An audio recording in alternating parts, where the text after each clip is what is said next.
Olha só, há mais de 40 anos tem um som, um fantasma saindo da Rússia. Um zumbido, sabe? Quase constante dia e noite, numa frequência de rádio bem específica. Hoje a gente vai mergulhar na história da UVB-76, a famosa estação O Zumbidor. A gente se baseou em um monte de coisa aqui, tá?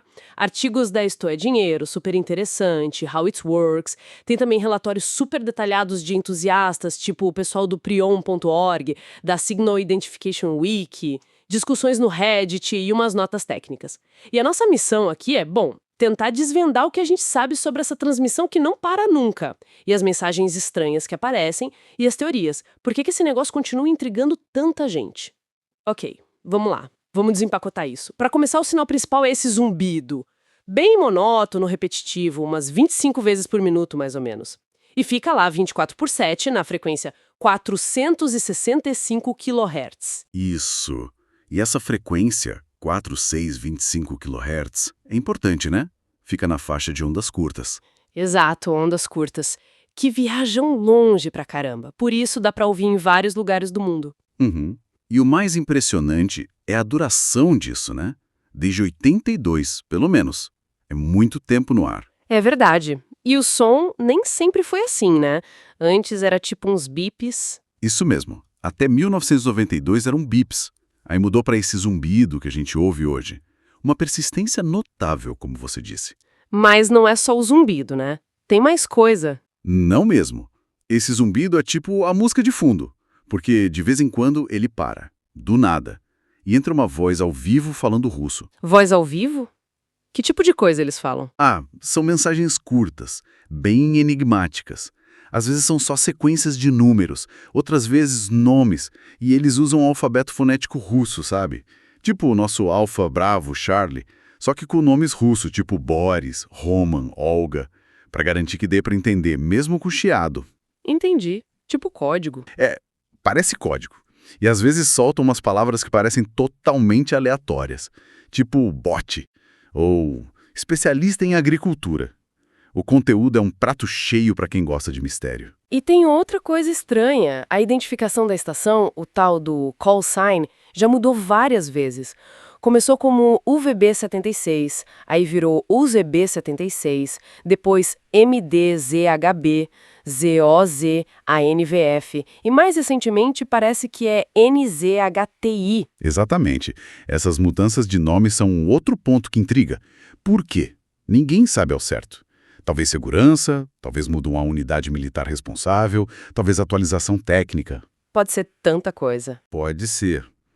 E o interessante é que, segundo algumas fontes, a atividade dessas mensagens de voz aumentou bastante depois de 2010, coincidindo mais ou menos com outras mudanças. Que outras mudanças? Bom, teve até uma vez que, no meio do nada, transmitiram um trecho de O Lago dos Cisnes. Isso é muito bizarro, né? E essa fase mais ativa parece coincidir também com a mudança na localização da transmissão. Ah, sim, a localização. Outro nó nessa história. Com certeza. No começo, o sinal parecia vir lá de Povarovo, que fica perto de Moscou. Uns exploradores urbanos até foram lá e acharam uma base militar supostamente abandonada. Sério? E acharam algo lá? Acharam, inclusive, um livro de registros de transmissões de 2005, confirmando que algo operava dali. Mas aí, depois de 2010, o sinal parece ter se movido. Pra onde? As triangulações sugerem que foi mais para o oeste. Talvez perto de Pskov, ou então começaram a usar múltiplos transmissores. Talvez um em São Petersburgo, outro perto de Moscou. A Signal Wiki até menciona um nome oficial, Vulcan, e liga a estação a centros de comunicação do Distrito Militar Ocidental da Rússia. Ok, agora sim. Aqui a coisa fica realmente interessante. As teorias. O que raios essa estação faz?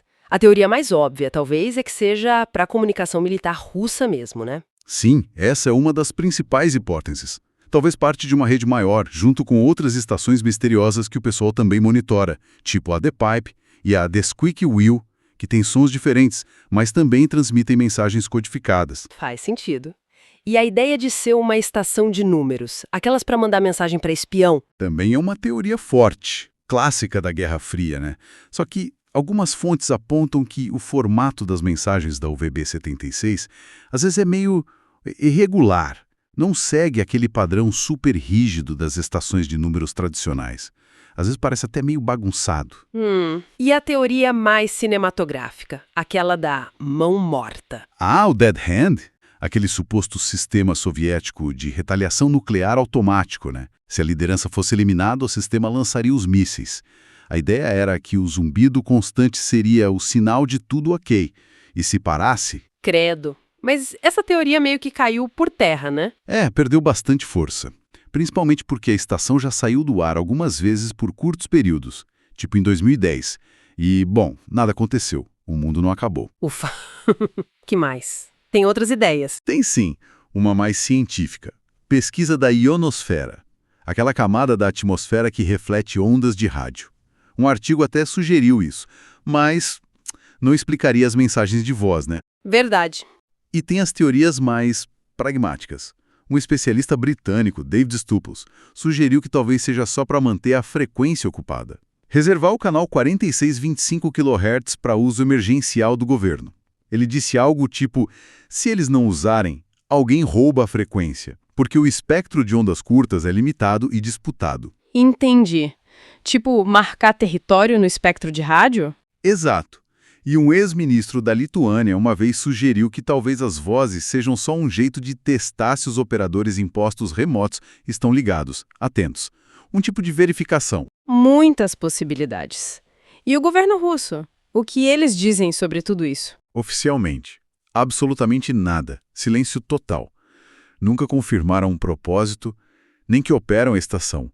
E esse silêncio, claro, só alimenta o mistério. Imagino. Enquanto isso, tem essa comunidade global de gente fissurada em rádio, curiosos, que ficam lá monitorando o VB76 sem parar. Gravam tudo, analisam, debatem nos fóruns como o prion.org. E o legal é que qualquer um pode ouvir hoje em dia, né? Usando receptores online, os BBSDRs, ou até achando transmissões ao vivo no YouTube. Incrível. Então, resumindo, o que tudo isso significa? Significa que, mesmo na nossa era digital, cheia de satélite, fibra ótica, 5G, esse zumbido analógico que está aí há décadas continua sendo um dos grandes quebra-cabeças das comunicações. A origem exata, o propósito final, ninguém sabe de verdade. Continua um mistério. Exatamente. E isso deixa a gente com uma pergunta para pensar, né? Considerando essa longevidade toda da estação, essas mudanças recentes de nome, os picos de atividade que algumas pessoas até tentam ligar a momentos de tensão geopolítica, qual será a relevância estratégica hoje dessas transmissões que parecem tão arcaicas? Boa pergunta. Pois é. Levanta uma questão importante sobre como essas tecnologias que a gente às vezes acha ultrapassadas podem, na verdade, ainda ter um papel super importante, talvez vital, em estratégias de comunicação, de inteligência, mesmo no século XXI. É algo para a gente refletir.